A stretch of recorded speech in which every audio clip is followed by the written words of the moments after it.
దినములు 27 వారములు 6 మాసాలు కాపాడు 196వ దినము మామూలుగా 170 రోజులు మాకు జ్ఞానం హృదయం కలిగినట్లుగా చేయి. మా దినములు లెక్కించడం మాకు నేర్పు. Give us wise heart and teach us to count our days. మా పాపములను పడమటి తోడు ఎంత దూరము అంత దూరపరిచి పవిత్రపరిచి ప్రత్యేకపరిచి క్షమాపణ దయచేసి నీతిమంతులుగా తీర్చిదిద్ది తండ్రి అయిన దేవునితో సమాధానపరిచి సర్వోన్నతమైన దేవుని కుమార్తెలుగా మాకు అనుగ్రహించిన భౌతిక ఆధ్యాత్మిక దేవులను బట్టి ఎఫెసీయుల బట్టి 3 యాకోబు బట్టి 15 బట్టి 10 చెల్లిస్తూ ఈ స్తుతి ఆరాధన మా రక్షకుడు మా విమోచకుడు క్రీస్తు నామములో నీకు సమర్పిస్తున్నా మా ప్రియ పరలోక తండ్రి ఆమేన్. దయచేసి కూర్చొని ఈ ఉదయకాల ఆరాధనకు వచ్చిన అందరికీ ప్రేమపూర్వకంగా ఆహ్వానిస్తున్నాను. warm welcome to this Lord's Star Telugu Catholic Church service and greet you all in the name of our Lord and Savior Jesus Christ. ప్రభు రక్షకుడైన యేసు క్రీస్తు వారి దివ్య నామంలో మీ అందరికీ శుభములు సమాధానం కలుగును గాక.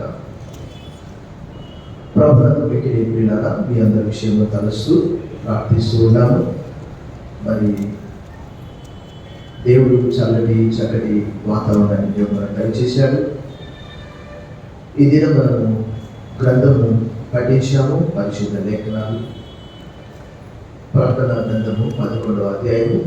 ఇది నా డైలీ పోర్షన్లో చదువుతూ ఉన్నప్పుడు ఖచ్చితంగా దీనిపైన మాట్లాడాలని దేవుడు నాకు చెప్పాడు. అంటే ప్రతి వాక్య భాగం ఖచ్చితంగా మనము ప్రకటన గ్రంథము అనగానే చాలామంది భయపడుతూ ఉంటారు, భయాందోళనకు గురి అవుతుంటారు, రకరకాలుగా ఊహిస్తూ ఉంటారు. కానీ ప్రపంచంలో ఎన్ని గ్రంథాలు ఉన్నాయో కేవలం ఒక పరిశుద్ధ గ్రంథము మాత్రమే గతము, ప్రస్తుతము, భవిష్యత్తును తెలియజేసే ఏకైక గ్రంథము బైబిల్ అని తెలియజేస్తూ ఉన్నారు. చప్పట్లు కొట్టి మనం దేవుడు కనపరుస్తాం. ఎందుకంటే దేవుడు పాత నిబంధనలు అంతా కూడా సవాల్ చేశాడు. జరగబో వాటిని ఎవరైనా ఎప్పుడైనా తెలియజేశారా? అది యెషయా గ్రంథం 40 నుంచి ఆరంభమవుతుంది. 60 నుండి నేనే కదా బయలుపరిచినటువంటి వాడిని. అపోస్తలుడైనటువంటి యోహానుకు దేవుడు ఈ విషయాలన్నీ కూడా బయలుపరిచాడు. ప్రకటన గ్రంథము అర్థం చేసుకోవాలంటే చాలా కష్టం. ఎందుకంటే కొంత సంఖ్యలు ఉంటాయి. అవన్నీ కూడా 1 మొదలుకొని 30, 70 వరకు ప్రతి సంఖ్యకు ఒక ప్రత్యేకత ఉన్నది. అలా అని చెప్పి వాటిని మనము అదేమంటారు మూఢనమ్మకాలుగా కొంతమంది కళ్ళు మూసుకొని ఈ రెండిట్లో లేదని కూడా పట్టుకో, అలాంటి మూఢనమ్మకం కాదు. సో 7 అనే సంఖ్య ఎక్కువగా మనకు గ్రంథంలో కనిపిస్తుంది. ఈ 11వ అధ్యాయంలోని 6 వచనాలు నేను మీకు బోధించడానికి ఫస్ట్ నేను అర్థం చేసుకోవాలి కదా. దాదాపుగా 4వ అధ్యాయం నుండి 25 అధ్యాయాల వరకు చదివాను. ఎందుకు చదివానంటే కూడా నేను మీకు చెప్తాను. ఇప్పుడు ప్రపంచ పరిస్థితులను మనం చూసినప్పుడు ప్రభు రాకడ సమీపంగా ఉన్నట్టు రీసెంట్ ఒక 2 లేక 3 రోజులు అవుతుంది. ఉత్తరప్రదేశ్లో ఉరుములు, మెరుపులు, పిడుగులు పడి దాదాపు 38 మంది చనిపోయారు. చూడండి, ఎందుకు ఇవన్నీ చెప్తున్నానంటే 4వ అధ్యాయం నుండి 18వ అధ్యాయం వరకు ఏం జరుగుతుంది గ్రంథంలో అంటే బహుశా మీరు ఎప్పుడు గమనించి ఉండకపోవచ్చు. 7 సంవత్సరాల మహాశ్రమణ కాలం. నేను కూడా అనుకున్నాను, ఎక్కడుంది 7 సంవత్సరాలు, ఎక్కడుంది 7 సంవత్సరాలు, 25 సంవత్సరాలు చదువుతున్నానే. గమనించారు ఎప్పుడైనా? ఇది శ్రమణ కాలంలో మొట్టమొదటి భాగము 3.5 సంవత్సరాలు. ఇది 3.5 సంవత్సరాలకు 42 నెలలు 1260 రోజులు. ఇది నా క్యాలిక్యులేషన్ కాదు, అక్కడ ఉంది. మీరు ఎప్పుడైనా చదివారో లేదో నాకే తెలియదు. 4వ అధ్యాయం నుండి 18వ అధ్యాయం వరకు ఈ మహాశ్రమల కాలంలో సంఘం ఎత్తబడుతుంది. భూమి మీద ఉన్నటువంటి వాళ్ళ మహాశ్రమలు. అప్పటికి కూడా దేవుడు ఇంకా గ్రేస్ పీరియడ్ అక్కడ రాయబడినది. నా సొంత వ్యాఖ్యానం కాదు. అక్కడ దేవుడు ఇంకా కొంతమందిని పంపించి వాక్యము వినిపిస్తా ఉన్నాడు. ఇక్కడ చదువుకున్న లేఖన భాగంలో చూస్తే దేవుడు ఒక కొలకర్ర ఇచ్చి ఆలయాన్ని కొలత పెట్టమన్నాడు, ఆలయంలో ఆరాధించేవాడిని కొలత లెక్క పెట్టమన్నట్టున్నాడు. ఎంతమంది మందిరానికి 365 రోజుల్లో 52 వారాలు ఆరాధనకు హాజరవుతున్నారు? ఆరాధనకు హాజరైన వారు ఆరాధిస్తున్నారా, అలవాటుగా వస్తున్నారా? దేవుడు అటెండెన్స్ వేసుకుంటున్నాడు. ఇక్కడ రాయబడి చూడండి, 11 చూడండి. మరి ఒకడు చేతి కర్ర వంటి కొలకర్ర నాకు ఇచ్చి, నువ్వు లేచి దేవుని ఆలయము బలిపీఠము కొలత వేసి ఆ ఆలయంలో పూజించు వారిని. God is calculating, counting. ఓ ప్రియ సహోదరి, ఆ చివరి బెంచ్లో ఉన్న లక్ష్మణరావు, విజయ, ఇంకా ప్రియ సహోదరుడా, దేవుడు అటెండెన్స్ రిజిస్టర్ పట్టుకుని ఆయన నిలబడ్డాడు. కొంతమంది 1 o'clock వస్తారు. నేను ఇప్పుడు మన పరమ తండ్రి అయిన దేవుని ప్రేమ, కుమారుడైన యేసుక్రీస్తు కృప, పరిశుద్ధాత్మ దేవుని యొక్క అన్యోన్య సహవాసం మనందరికీ తోడై ఉండును గాక. ఆమేన్ అంటే లోపలికి వస్తున్నారు. 1 o'clock చూడండి, అక్కడ చూడండి. What is written in English? Let me read. Then I was given a measuring rod like a staff, and I was told, come and measure the temple of God and the altar and those who worship there.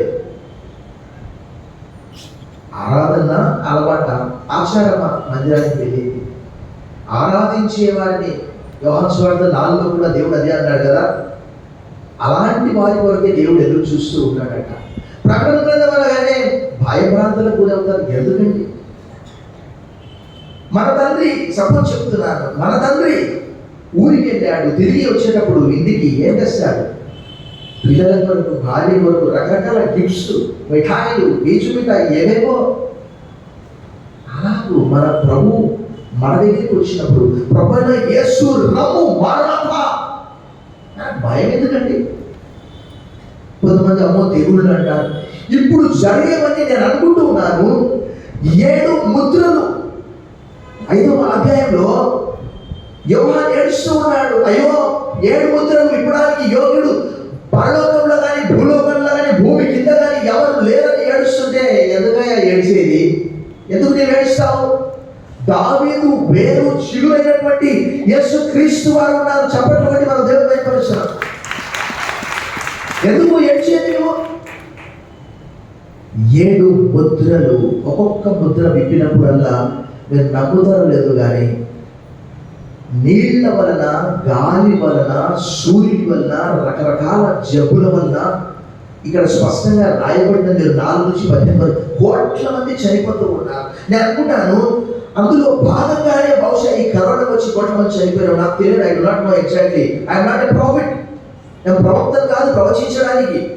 ఎందుకంటే మీకు చదివితే అక్కడ కోట్ల మంది చనిపోయినట్టు అక్కడ రాయబడినది. ఒక్కొక్క బూర విప్పినప్పుడల్లా భయంకరమైనటువంటి శ్రమలు వచ్చాయి. 7 సంవత్సరాల్లో 3.5 సంవత్సరాల శ్రమకాలం ఇది. నేను కూడా అనుకున్నాను, ఎక్కడ ఉన్నది? అందరు చెప్తూ ఉంటారు. ఏకంగా ఒక గొప్ప బోధకుడు అన్నాడు, ఏమన్నా తెలుసా? వాస్తవం చెప్తున్నాను, అసలు 7 సంవత్సరాల శ్రమల కాలం లేనే లేదు. ఎందుకు అలా పాట పాడుతున్నారా? రాసింది ఎవరు అని అన్నాడు. నాకు అర్థం కాలే ఎందుకు ఆయన అలా అంటున్నాడని.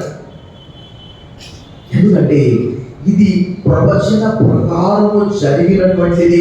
అయితే మనము నెమ్మదిగా ఈ 1260 అంటే ఏంటి, ఈ 42 నెలలంటే ఏంటి, ఈ 3.5 శ్రమల కాలం ఏంటి అనేది మనం కొంత ధ్యానం చేసాం. అంతకంటే ముందుగా మనం చూస్తే 11వ అధ్యాయం 1వ వచనంలో చూస్తే స్టాఫ్ లేక రాడ్ అనే మాట రాయబడినది. అది రెండింటికి, అంటే ఒకటి జడ్జిమెంట్కి, 2 కీర్తన 23:4లో రాయబడిన ప్రకారం గాఢాంధకారపు లోయలో సంచరించిన నేను ఏ అబ్బాయి కూడా భయపడదు, నాకు తోడేదు, నీ దుడ్డుగా నీ దండం నన్ను ఒకటి కాపాడడానికి, 2 జడ్జిమెంట్ ఇవ్వడానికి. 2వ కీర్తన 9వ వచనం చదవండి ఒకసారి. Psalm 2:9.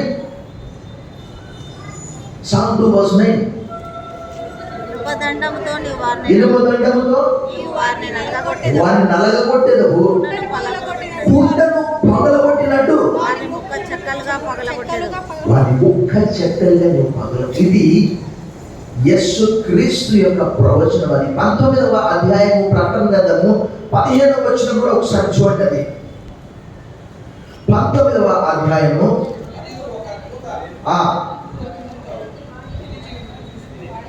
జనములను కొట్టుటకై ఆయన నోట నుండి ఏముందట, బాడిగల ఖడ్గము బయలుపెడవచ్చున్నది. ఆయన ఇనుపదండముతో వారిని ఏలును. ఆయనే సర్వాధికారియకు దేవుడి తీక్షణమైన ఉగ్రతను మద్యపు తొట్టి. మన ప్రకృతిని అర్థం చేసుకోవడానికి వాస్తవమే చెప్తున్నా. నేను చెప్పేది ఒక గొప్ప బోధకుని గురించి చెప్తున్నాను. ఆయన అన్నాడు, అసలు 7 సంవత్సరాల శ్రమల కాలం లేనే లేదండి. ఆ పాట ఎవరు రాశారు? యేసు రాజుగా వచ్చుచున్నాడు. 7 ఏళ్ల శ్రమల కాలము. విందు, వివాహ విందు 19వ అధ్యాయం 9వ వచనంలో రాయబడింది. ఎక్కడ బైబిల్లో లేదని అంటున్నాడు ఆయన. నాకు అర్థం కాలేదు. మొదటి 3.5 సంవత్సరాల మహాశ్రమల కాలము 5వ అధ్యాయంలో ఆరంభమై 7 ముద్రలు, 6వ అధ్యాయంలో ఒక్కొక్క ముద్ర విప్పినప్పుడల్లా, నిన్న 4 నుంచి 11 అధ్యాయాలు చదివాను. ఈరోజు ఉదయం లేచి 12 నుంచి 20 వరకు చదివాను. అది అర్థం చేసుకోవడానికి నాకే తెలియదు, నేను మీకేం చెప్తాను. సో 11వ అధ్యాయంలోని మొట్టమొదటి ఇక్కడ మనం గమనించవలసింది ఏంటి అని అంటే, సంఘానికి మందిరముతో సంబంధము లేదు. ఎందుకంటే మనం ఆత్మ సంబంధమైన, ఇది ఎవరి వరకు అని అంటే, మనకు మందిరము కొలత అనగానే జకర్యా గ్రంథము 2:1-2, జకర్యా గ్రంథం 4:1-6, ఇర్మియా గ్రంథం 31:39 వచనాల్లో రాయబడ్డది. అది ఇశ్రాయేలు ప్రజల కొరకు, అది మన కొరకు కాదది. ఎందుకంటే మనం ఆత్మ సంబంధమైన మందిరంగా కట్టబడుచున్న మనకు దేవాలయం ఉండదు. ఎఫెసీ పత్రిక 2వ అధ్యాయం 20-21 చూడండి, 21-22 చూడండి. 21-22 ప్రతి కట్టడమును ఆయనలో చక్కగా అమర్చబడి ప్రభువునందు పరిశుద్ధమైన దేవాలయం ఒకటి వృద్ధి పొందుచున్నది. ఆయనలో మీరు కూడా ఆత్మ మూలముగా దేవుడికి నివాస స్థలమై ఉండుటకు. మనకు మందిరం అవసరం లేదు. ఎందుకంటే కొరింథీయులకు రాసిన మొదటి పత్రిక 3:16, కొరింథీయులకు రాసిన మొదటి పత్రిక 6వ అధ్యాయం రాయబడిన రీతిగా మన దేహము దేవునికి. పౌలు స్పష్టంగా చెప్తాడు, మీరు దేవుని మందిరంగా ఉన్నారు, మీకు తెలియదా ఆ విషయం అని అంటాడు. సో తర్వాత బలిపీఠం. ఈ బలిపీఠము దేన్ని సూచిస్తూ ఉన్నది అంటే, దహన బలిపీఠం బయట ఉంటుంది. అంటే మనందరికి తెలుసు, లేవీ కాండంలో దహన బలి బయటనే, లోపల కాదు. లోపల మాత్రం సువర్ణ బలిపీఠం ఉంటుంది. అది ప్రభు యొక్క సన్నిధికి సూచనగా ఉన్నది. 2వ వచనం చూడండి, ఆలయమునకు వెలుపటి ఆవరణమును కొలత వేయక విడిచిపెట్టుము, అది అన్యులకు ఇయ్యబడును. వారు 42 నెలలు పరిశుద్ధ పట్టణములు కాలితో. ఇక్కడ మీకు చిన్న ప్రశ్న, 42 నెలలు అంటే ఎన్ని సంవత్సరాలు? ఈజీ, 12 వల్ల 36, 3 సంవత్సరాలు, మిగతా 6 నెలలు. బైబిల్ అంత ఈజీగా రాసినటువంటి పండితులు గట్టిగా రాశారు. 7 సంవత్సరాల మహాశ్రమల కాలంలో మొట్టమొదటి 3.5 సంవత్సరాల శ్రమ ఇది. 5వ అధ్యాయం నుండి ప్రారంభమై మీకు ఉదాహరణ చూపిస్తాను చూడండి. 6వ అధ్యాయంలో ముద్ర విప్పినప్పుడల్లా ఏం జరిగింది చూడండి. 6వ అధ్యాయంలో చూడండి, 3వ వచనంలో మొదటి ముద్ర ఏమో 5వ అధ్యాయంలో రాయబడ్డది చూడండి. ఆయన 2వ ముద్రను విప్పినప్పుడు రమ్ము అని 2వ జీవి చెప్తారు వీటిని. అప్పుడు ఎర్రనిదైన వేరొక గుర్రం పైన వెళ్ళారు. మనుష్యులు ఒకరినొకడు చంపుకున్నట్లు భూలోకంలో సమాధానం లేకుండా చేయుటకు ఈ గుర్రం మీద కూర్చున్న వారికి అధికారం ఇవ్వబడను. మరియు అతనికి ఒక పెద్ద 6 ముద్రలు ఇదే అధ్యాయంలో రాయబడ్డాయి. ఆ ముద్ర విప్పినప్పుడు చూడండి, ఇప్పుడు ఏం చేస్తున్నారు? యేసుప్రభు వారు ఏం చెప్పారు? ఇది అన్యుల కాలం అని. లూకాసు సువార్త 21-24 కొన్ని లేఖన భాగాలు చూసాం. ఇది 42 నెలలు అంటే ఏంటి? లూకాసు సువార్త 21వ అధ్యాయము 24వ వచనము యేసుప్రభు వారు చెప్పిన మాట ఇది. వారు కట్టివాళ్ళ కూలుదురు, చెరపట్టబడ్డ వారి సమస్తమైన అన్యజనుల వద్దకు పోదురు. అన్యజనముల కాలము సంపూర్ణము వరకు యెరూషలేము ఏం జరుగుతుందంట? మనము ప్రకటన గ్రంథం అర్థం చేసుకోవాలంటే ఆఖరి ఆకలి అయితే జొమాటో, ఆకలి అయితే స్విగ్గీ, అన్నం వండుకోకుండా అలా మనం నేర్చుకోలేము. ఈరోజు ఆకలి అయితే అమ్మ అని ఎవరట్లేరు, ఏమంటే తెలుసా, జొమాటో అంటున్నారు. వాక్యం అలా కాదు. ప్రకటన గ్రంథం మనకు అర్థం కావాలంటే ఖచ్చితంగా పాత నిబంధన గ్రంథంలోని లేఖనాలు పఠించాలి. అసలు ప్రకటన గ్రంథం గురించి మాట్లాడాలంటే ముందు కొంత అవగాహన ఉండాలి. ఈ అన్ని జనముల కాలముల గురించి దానియేలు ప్రవచిస్తున్నాడు. చూడండి 9వ అధ్యాయం 20వ వచనం చూడండి. దానియేలు గ్రంథము 9వ అధ్యాయము 27వ వచనము.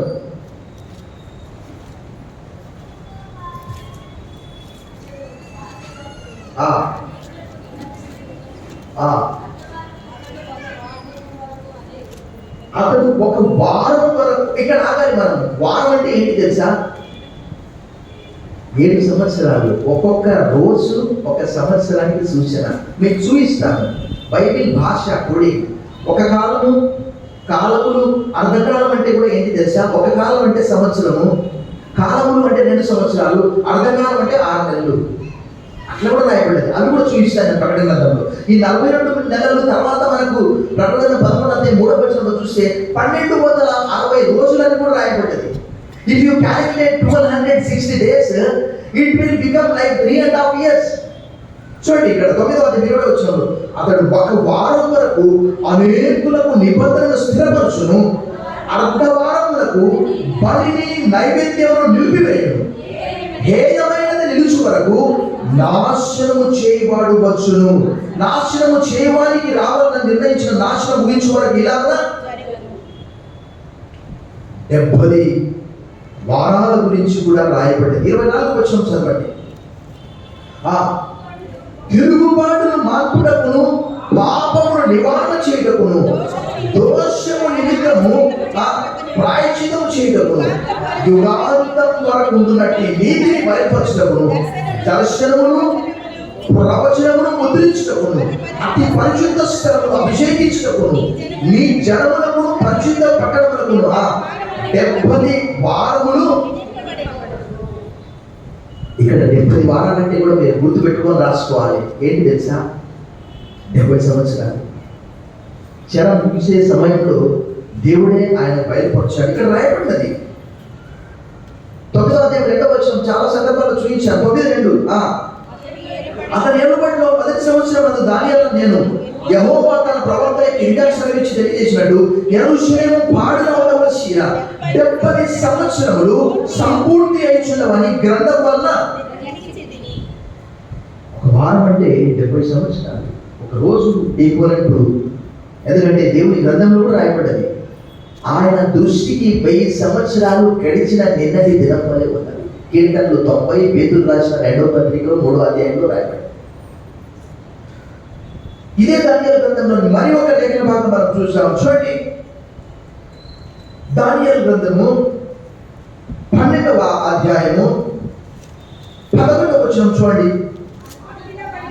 అనుదిన బలి నిలుపు చేయబడ్డ కాలం మొదలుకొని నాశనం కలుగజేయు హేయమైన దాన్ని నిలబెట్టి వరకు 1290 దినములను. చాలు. ఇక్కడ మనకు ఈ 2 ప్రవక్తలు అంటే మనకు ముందు మనం నేర్చుకుంటాం. ఆ 2 ప్రవక్తలు దాదాపుగా ఎంతకాలం ప్రవచించారు? ఇందాక మనం చదువుకున్నాం. ఎవరికైనా గుర్తుందా?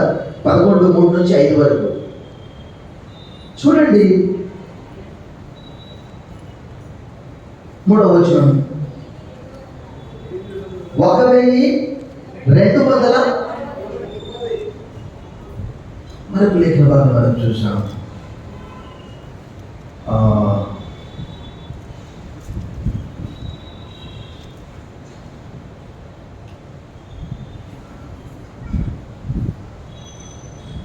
మరొక లేఖన భాగం మనం చూసాం. ప్రకటన గ్రంథము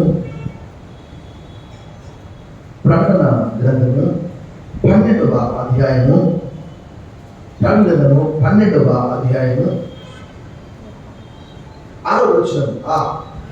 ఆ స్త్రీ అరణ్యములకు పారిపోయాను, అచ్చట వారు 1260 దినములు ఆమెను పోషింపవలనని దేవుడు స్థలం సిద్ధపరిచి ఉంటుంది. అదే 12వ అధ్యాయంలో చూడండి, అదే 12వ అధ్యాయం 14వ వచనం.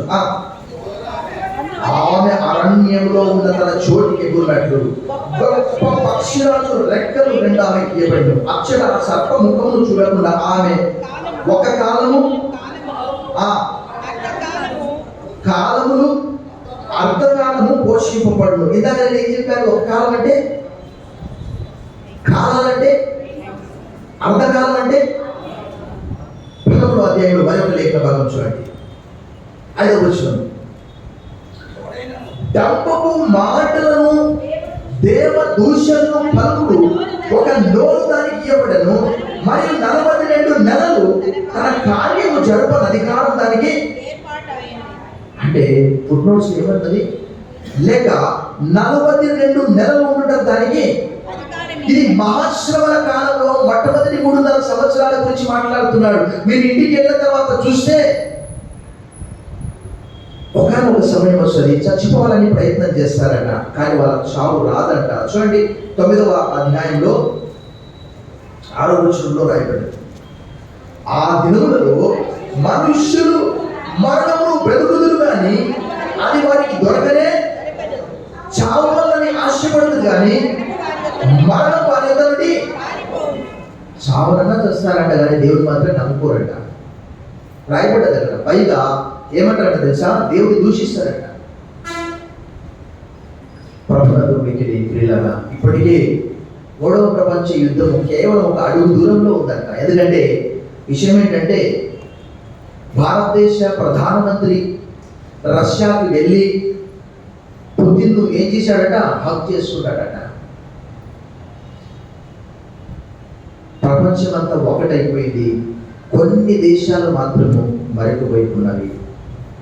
అయితే అమెరికా ఉక్రెయిన్కి ఇచ్చినటువంటి అధికారం ఏంటంటే, ఇంతవరకు కొన బార్డర్లో మీరు యుద్ధం చేశారు, ఇప్పుడు రష్యా పైన అటాక్ చేయండి. పుతిన్ ఒప్పుకుంటాడా? అడుగు దూరంలో ఉంది 3వ ప్రపంచ యుద్ధము, అంతా నాశనం చేసేస్తా అంటున్నాడు. అప్పుడు ప్రపంచ పటంలో ఎన్ని దేశాలు లేకుండా అయిపోతుంది మనకు తెలియదు, కానీ మనకైతే ఏ భయం లేదు. మహాశ్రమల కాలంలో సంఘం ఎత్తబడుతుంది, మనకు ఎలాంటి శ్రమ ఉండదు. కానీ మనం విశ్వసించకుండా ఇంకా ఎన్నైనా చెప్పండి పాస్టర్ గారు, మీరు చెప్పేది చెప్పండి, మేము చేసేది చేస్తామంటే మాత్రము ఈ శ్రమలన్నీ కూడా విడవబడినటువంటి వారికే. మాకు సంబంధం లేదండి ఈ చర్చితో అంటే, ఈ విడవబడినటువంటి వారందరికీ కూడా ఎలాంటి భయంకరమైనటువంటి శ్రమలు అంటే చూడండి. ఇంకా మనం చూస్తే 11వ అధ్యాయంలో మనకున్న సమయాన్ని బట్టి చూడండి, 11వ అధ్యాయంలో 3వ వచనం, నేను నా 2 సాక్షులకు అధికారం ఇచ్చేదను, వారు గోనె పట్ట ధరించుకొని 1260 దినములు చాలు. ఆ 2 ఎవరు అనేది ఒక్కొక్కరు ఒకలాగా చెప్తారు. ఆ 2 ప్రాముఖ్యమైన వారు కాదు, శక్తి చేత కాదు, బలం చేత కాదు, నా ఆత్మ చేత దీన్ని జరిగిస్తాను. మోషే గొప్ప కార్యాలు చేశాడంటే మోషే గొప్పతనం కాదు, మోషే కర్రలో ఏమీ లేదు, మోషేను నడిపించిన దేవుళ్ళలో ఉన్నది. ఇక్కడ కూడా ఆ 1260 రోజులు వారు ఎవరి ఉండవచ్చు అంటే, మరి జకర్యా గ్రంథం 4వ అధ్యాయంలో 2 దీపస్తంభాల గురించి రాయబడింది, 2 ఒలీవ చెట్ల గురించి రాయబడింది. వాళ్ళు యెహోషువ, జకర్యా కావచ్చు, వారు ఒకవేళ బాప్తిజం ఇచ్చే యోహాను, ఏలియా కావచ్చు. ఎక్కువగా ఏలియా అని చెప్తూ ఉంటారు, బాప్తిజం ఇచ్చే యోహాను అని చెప్తున్నారు. ఎందుకంటే వారిద్దరు నా 2 సాక్షులు అంటే, ఏలియా మరణాన్ని రుచి చూడకుండా ఆయన ఏం చేశాడు? ఆకాశంలోకి ఎక్కిపోయాడు. ఆయనకి ఇవ్వబడినటువంటి అధికారాన్ని బట్టి 3.5 సంవత్సరాలు ఏం చేశాడు? ఆకాశాన్ని మూసేశాడు. మరలా ప్రార్థన చేస్తే వర్షం కురిసింది. అదే ఏలియా గురించి మలాకి గ్రంథము 4:5లో, మత్తయి సువార్త 17:11లో యేసుప్రభు వారు చాలా స్పష్టంగా చెప్పాడు. చూడండి 4వ అధ్యాయము మలాకి గ్రంథము 5వ వచనం చదవండి.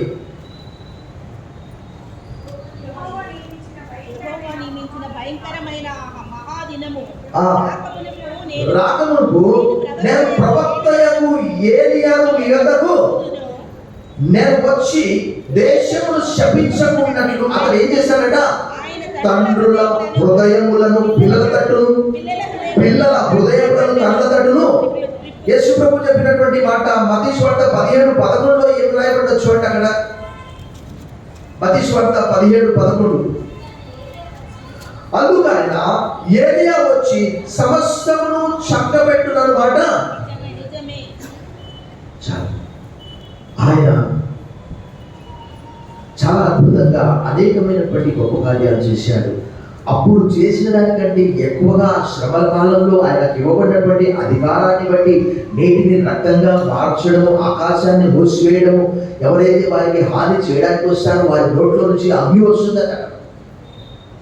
యేసుప్రభు అన్నారు, నా మీద విశ్వాసం వచ్చినవారు నాకంటే గొప్ప కార్యాలు will do more greater things than me. యోహాను సువార్త 14:12 మాట్లాడారు. అయితే చూడండి, ఇక్కడ మరి ఈ ఇద్దరు కూడా నా ఇద్దరు సాక్షులకు అధికారం ఇచ్చేది వారు గోనె పట్ట. అంటే ఏలియా కూడా ఎలాంటి వస్త్రాలు ధరించాడు, బాప్తిజం ఇచ్చి యోహాను కూడా ఎలాంటి వస్త్రాలు ధరించాడు మనందరికీ తెలుసు. ఎలాంటి ఏలియా అయితే కొంగలి ధరించుకున్నటువంటి వ్యక్తి, బాప్తిజం ఇచ్చి యోహాను కూడా చర్మము తోలుతో ఆ యొక్క నడుముతో చుట్టుకున్నటువంటి వ్యక్తి. మనకు అక్కడ రాయబడింది. ఆయన ఏం చేశాడు? ఆకాశం నుండి అగ్ని కురిపించాడు. రాజులు 2వ గ్రంథం 1వ అధ్యాయం 10వ వచనం, దైవజనుడా అంటే నేను దైవజనుడు అయితే ఆకాశం నుండి అగ్ని దిగి నిన్ను నీతో పాటు ఉన్న 50 మందిని దహించునుగాక. అంటే 50 మంది చచ్చిపోయారు. అదే 18వ అధ్యాయం 35వ వచనంలో కూడా రాజుల 1వ గ్రంథంలో ఆకాశం నుండి అగ్ని దిగి వచ్చి ఆ బలిపీఠమును, ఆ నీళ్ళనన్నింటినీ కూడా కాల్చివేసినట్టు రాయండి. మరి ఇక్కడ ఆ ఇద్దరికి ఇచ్చినటువంటి ఆ అధికారం 3.5 సంవత్సరాలు. 4వ వచనం చదవండి. మీరు భూలోకములో ప్రభువైన వారి ఎదుట నిలుచున్న 2 ఒలీవ చెట్లను దీపస్తంభం ఉన్నాయి. ప్రకటన గ్రంథం అర్థం చేసుకోవాలంటే మనకు కొంత జకర్యా గ్రంథం, కొంత హెచ్కేల్ గ్రంథం, కొంత దానియేలు గ్రంథం ఖచ్చితంగా మనకు నోట్ అయి ఉండాలి, లేకపోతే కష్టం అర్థం చేసుకోవడం. ఈ 2 ఒలీవ చెట్లు ఇవన్నీ కూడా మనకు అక్కడ జకర్యా గ్రంథం 4వ అధ్యాయంలో మొదటి 4 వచనాల్లో అక్కడ రాయబడి ఉన్నది. అవన్నీ కూడా దేవుని యొక్క సన్నిధికి సూచనగా దీపస్తంభములుగా వారు ఉంటున్నారు. 5వ వచనం చదవండి. ఎవడైనా వారికి హాని చేయను ఉద్దేశించినట్లా వారి నోట నుండి అగ్ని బయలుపడి వారి శత్రువులను దహించి వేయను కనుక ఎవడైనా వారికి హాని చేయను ఉద్దేశించినట్లా అలా ఉన్నవాడు. ఇక్కడ విశేషం ఏంటంటే ఏలియా గురించి మనం పెట్టాము. కొంతమంది అంటారు ఏలియా హనోక్ అంటారు, కొంతమంది ఏలియా మోషే అంటారు, కొంతమంది అంటారు ఇంకా రకరకాలుగా చెప్తుంటారు. కానీ కొంతమంది మాత్రం ఏలియా ఖచ్చితంగా ఇద్దరిలో ఒక వ్యక్తి, మరొక వ్యక్తి బాప్తిజం ఇచ్చి యోహాను అయి ఉంటాడు. ఎందుకనంటే ఆయన అన్నాడు మత్తయి సువార్త 3వ అధ్యాయం 11వ వచనంలో, నేను నీళ్లతో బాప్తిజం ఇస్తున్నాను, నా వెనక వచ్చేవాడు దేంతో బాప్తిజం ఇస్తాడు? పరిశుద్ధాత్మతోనూ అగ్నిలోనూ మీకు నేను ఆయన చెప్పుల వారు విప్పుటమైనను యేసు ప్రభువారు కూడా మత్తయి సువార్త 13:11లో బాప్తిజం ఇచ్చి యోహాను గురించి ఏమన్నాడు? స్త్రీలు కన్నా వారిలో బాప్తిజం ఇచ్చి యోహాను కంటే గొప్పవాడు ఎవడు కూడా పుట్టలేదు, ఆయనను పరలోక రాజ్యంలో అల్పుడు గొప్పవాడుగా ఎంచబడ్డాడు. ఎందుకంటే ఆయన కూడా ఏం చేశాడు? యేసు ప్రభు గురించి మొట్టమొదటిగా వచ్చి సాక్ష్యం ఇచ్చాడు. నేను ఆయనను కాదు, నువ్వు ఏలియావా చెప్పు, ఎవరు నువ్వు? ఏలియాను కాదు, నేను ఆయన రాకడను సిద్ధపరచడానికి నేను వచ్చాను. వారు ఒకటే ప్రశ్నల వర్షం, నువ్వు క్రీస్తువా, నువ్వు ఏలియా, ఎవరు చెప్పు? నేను ఆయన చెప్పుల వారం విప్పుట కూడా యోగ్యం కాదు. వారిద్దరు కూడా 3.5 సంవత్సరాలు వారికి ఇవ్వబడినటువంటి అధికారాన్ని బట్టి వారు ఎవరైనా కావచ్చు, వారి శక్తి కాదు, కానీ వారు ప్రభువును కూర్చి వారు ప్రవచించారు. 6వ వచనం చదువుతారు, నేర్చుకున్నారు.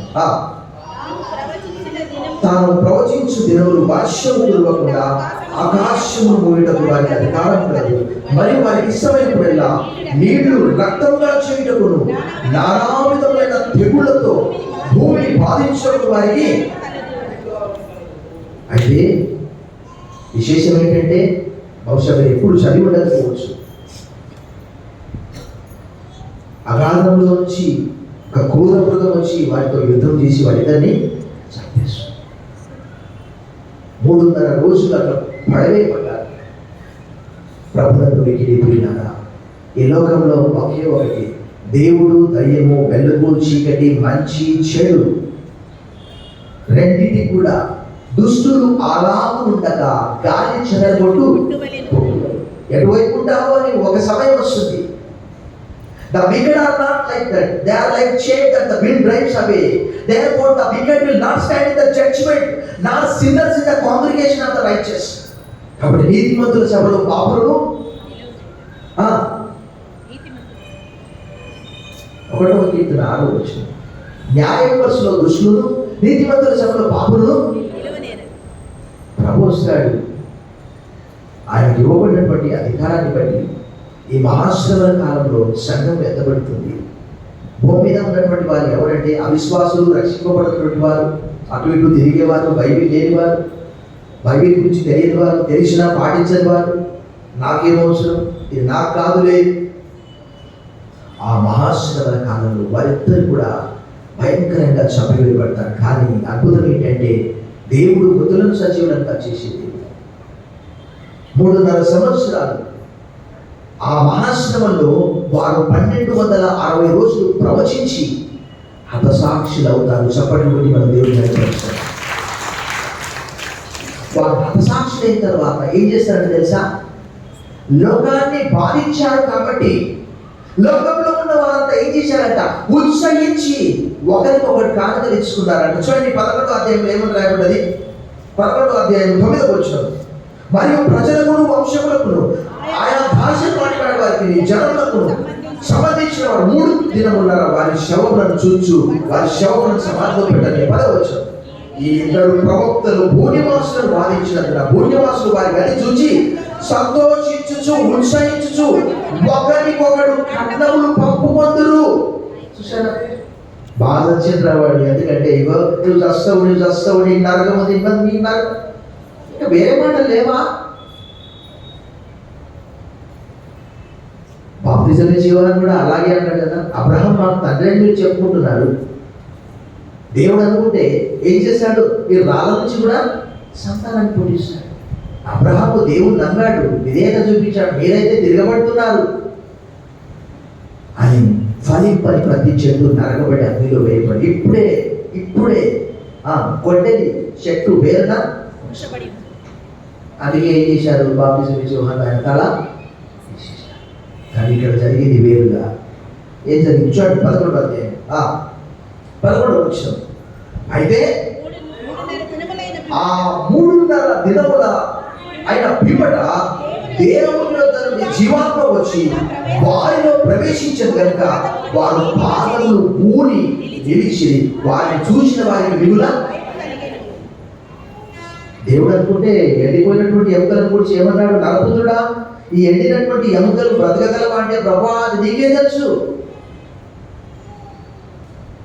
యెహెజ్కేలు మాట్లాడితే మరలా ఆ ఎండిపోయినటువంటి ఎముకల లోయలు అవన్నీ కూడా నరములు, మాంసము, కండరాలు పొదిగి మరలా సజీవులైన మనం చూస్తున్నాం. ప్రభునందు మిక్కిలి ప్రియులారా, ఇది కేవలం బైబిల్ గ్రంథంలోనే రాయబడింది. ఆ 2 కూడా బ్రతికితే వారందరూ భయపడ్డారు. కానీ దేవుడు ఏమన్నాడు తెలుసా? ఇక్కడికి వచ్చేయండి.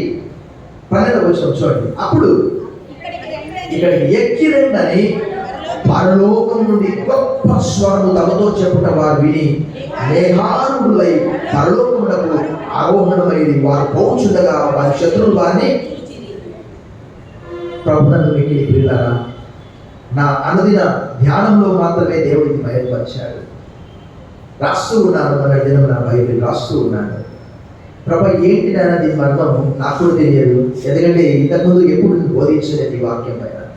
ఏంటి ప్రభా అంటే ఇది మహాశ్రమల కాలంలో భాగంగా మొట్టమొదటి 3.5 సంవత్సరాలు 4వ అధ్యాయం నుండి 18 వరకు, 19లో గొర్రెపిల్ల వివాహము, 20వ అధ్యాయంలో 1000 సంవత్సరాల పరిపాలన, 21లో నూతన ఆకాశం నూతన భూమి పాతవి గతించని ఇదిగో సంవత్సరము కొత్త వారి తలను వచ్చి ప్రార్థన చేశాం. సర్వశక్తి గల దేవా నాయన, జరగబోయే విషయాలన్నీ కూడా మీరు అపోస్తలుడైన యోహాను ద్వారా మాకు బయలుపరిచినందుకు వందనాలు. ఇప్పటికే అనేకమైనటువంటి ప్రవచనాలు నెరవేరి, కరువులు, వరదలు, భూకంపాలు, జనం, రాజ్యము, యుద్ధాలు ఇవన్నీ జరుగుతూ ఉన్నవి, ఇంకా జరగవలసి ఉన్నాయి ప్రభా.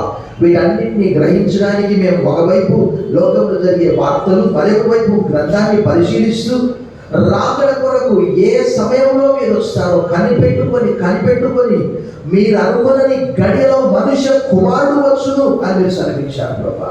ఎందుకంటే మీరు పగటి సంబంధులు, వెలుగు సంబంధులు, మీరు రాత్రి వారు కాదు, చీకటి వారు కాదు. మీ రాకడ గురించి మీరు ముందుగానే తెలియజేశారు కాబట్టి దొంగ వచ్చినట్టు వస్తానని సెలవించారు ప్రభా. నీకు వందనాలు చెల్లిస్తూ ఈ లేఖనాన్ని మేము గ్రహించి సిద్ధపడటం సహాయం చేయమని యేసు నామములో ప్రార్థిస్తున్నాం తండ్రి. ఆమేన్.